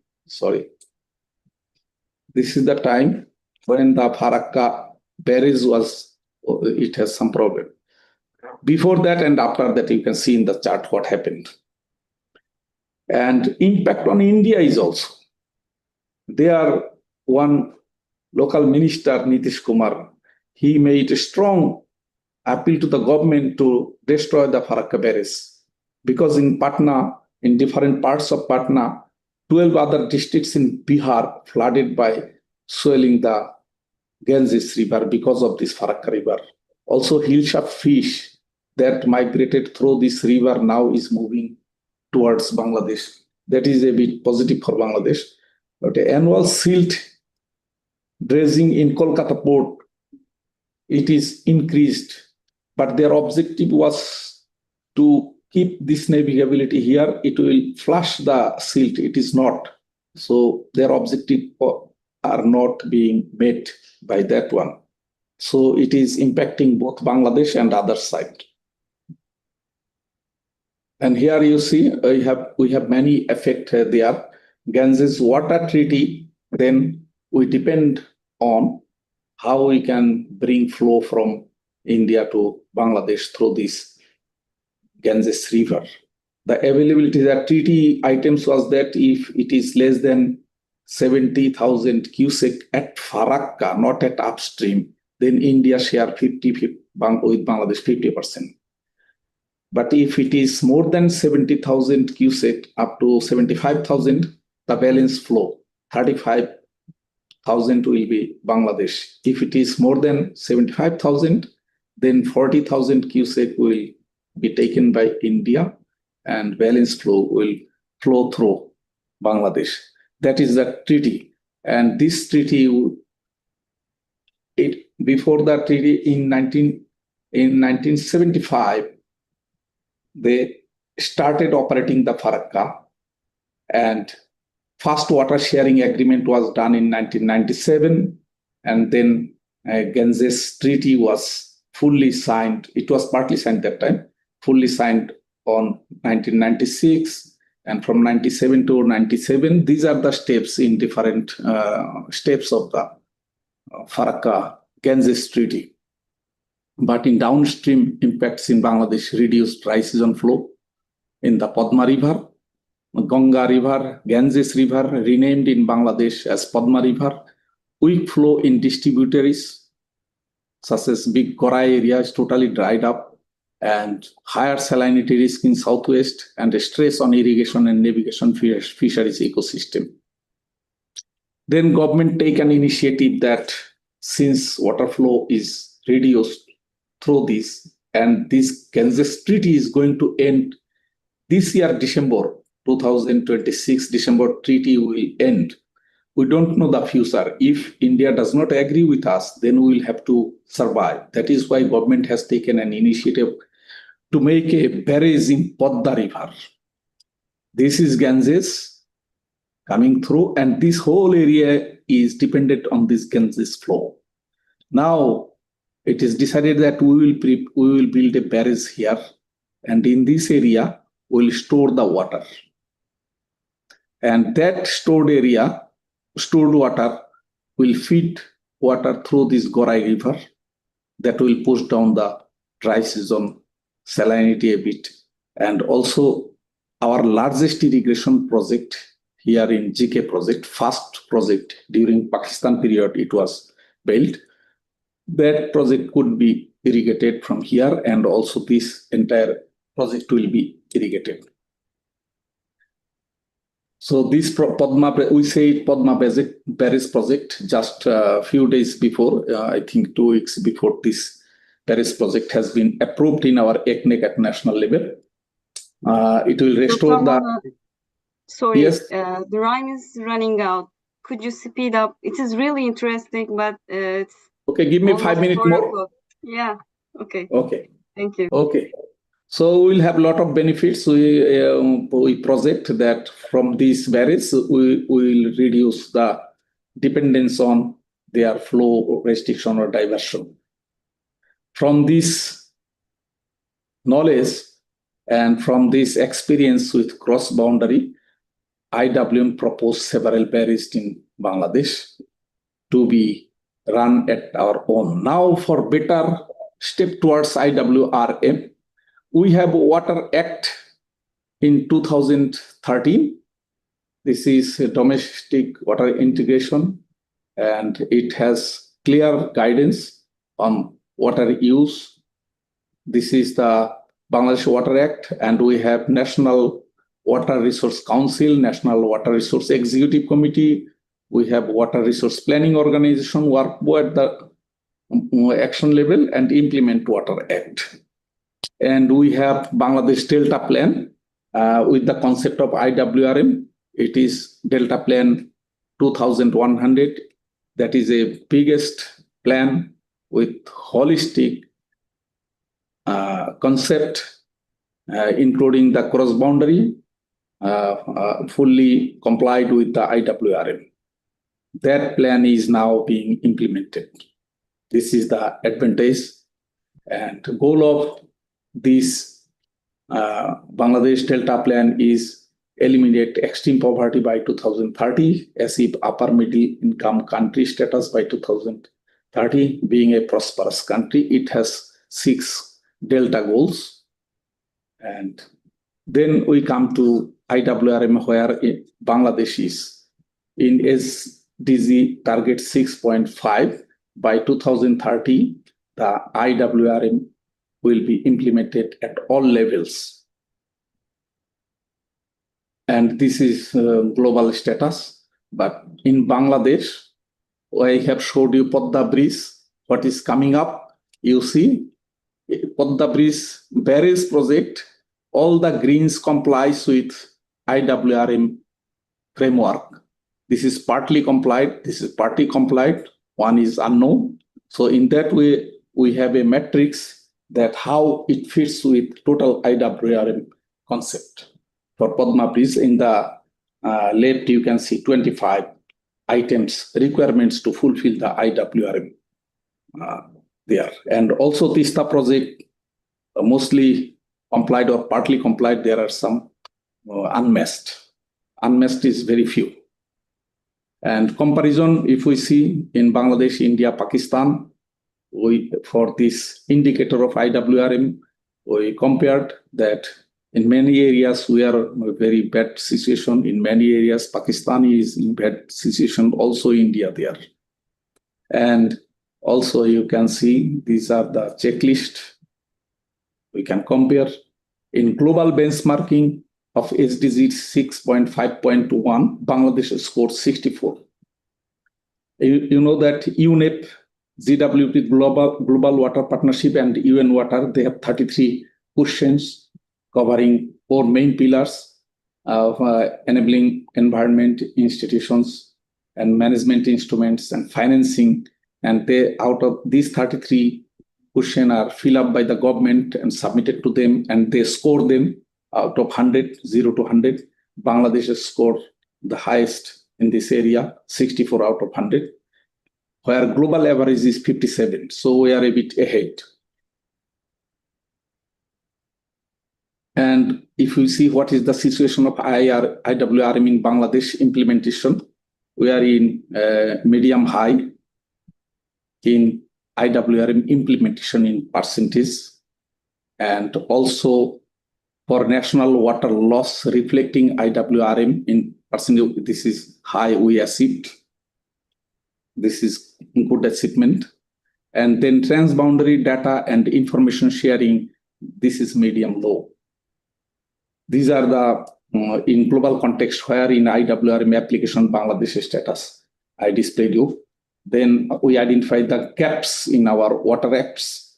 According to our water acts, our transboundary is primarily domestic focus. We should be in gaps with UN Convention mandatorily joint data sharing. We could not do it. And no harm policy is there, implicit population control, legally binding, no significant harm, but implicit pollution control in Bangladesh. Impact assessment is generally a requirement. It is in Water Act 2030, but transboundary EIA for basin level project where we are lacking. And dispute resolution, national judicial system is mentioned in Water Act. In fact, it should go to International Water Authority. UN Water Convention 2025, they opt for this, closing this gap by transboundary legal gaps that should be closed. Water diplomacy, for 30 years, Ganges water sharing treaty expires on December 2026. Negotiation focus should be integrating dry season climate variability into sharing formulas, and TISTA emphasis, that means deadlocks, exploring current circumstances and regional technical restoration projects should be taken, and regional links strengthening BWP means Bangladesh Water Partnership and South Asia Water Initiative Partnership for basin-wide data transparency. Thank you. Probably I have not taken that much more time. Thank you, Dr. for your very comprehensive introductions about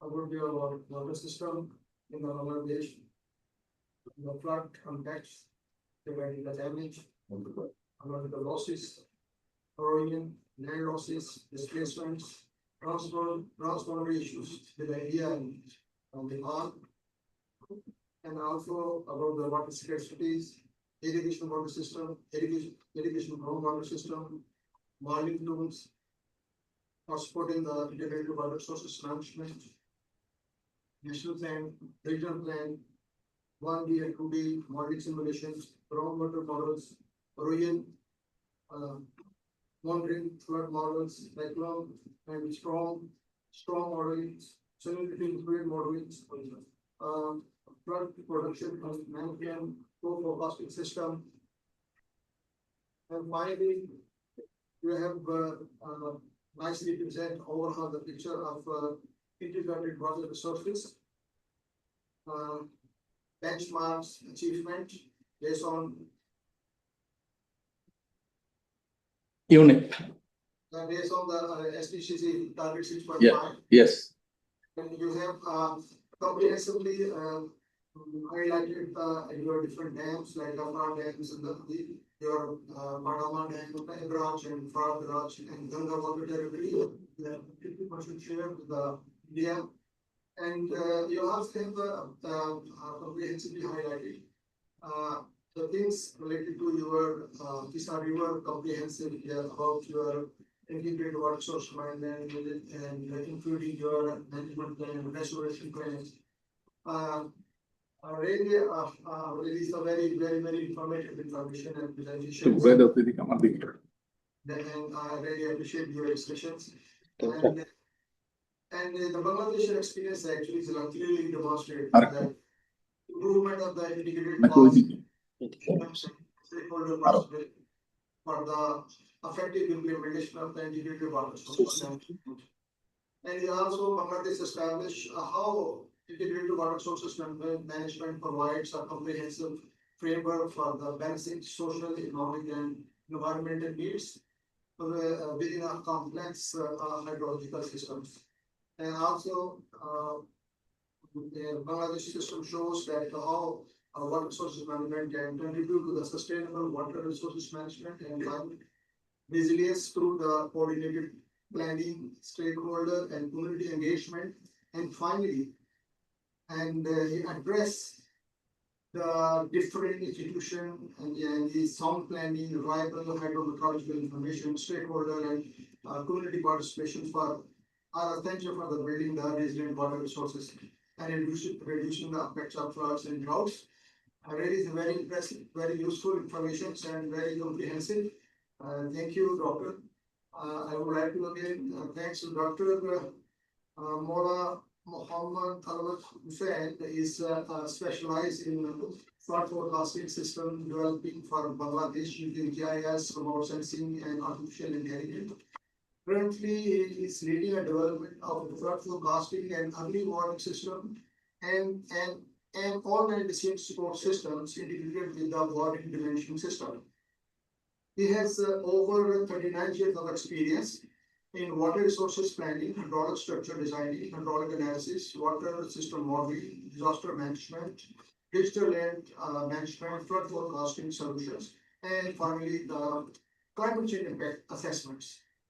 And he has contributed in various national water and international projects in Bangladesh, and he will be applicated in many significant projects in this country. Thank you, Doctor. Please, if there any question. Sir, there is a question in the chat box that how to restore Purani. Okay. Yeah, okay. So I think there is no more question. So thank you, sir, to chair. Thank you. And thanks to Thank you, everybody. resource persons. Miss Elif, thank you so much to co-chair this session. Thank you. I would like to remind you that tomorrow there will be a session on transboundary water management, which Dr. Molla also explained the idea of the transboundary water management. And actually, we all assume that Bangladesh is abundance of water, but it is interesting to hear that especially in dry periods, it suffers. So Yes. water dialogue is very important between countries, upstream or downstream. We have same situations in our country. We are at the same time downstream and upstream country. So we have several transboundary discussions with our counterparts, with the riparian countries. Tomorrow, my colleague will explain our experiences on, especially on the Euphrates and Tigris rivers. So I would like to highlight the importance of transboundary water management. So thank you, Dr. Molla, to touch upon this issue. Thank you. Thank you. I invite you all to IWM Bangladesh whenever you get any chance. Thank you. Thank you. Thank you, Dr. Ali. On the behalf of our Islamabad office, I really appreciate your support and your comments for this for the closing for the session. Thank you. Thank you. Bye. That's all for today. Inshallah, we will resume the next session tomorrow at 11:30. Thank you. Thank you. Miss मुझे बताइए जो लोग यहाँ पे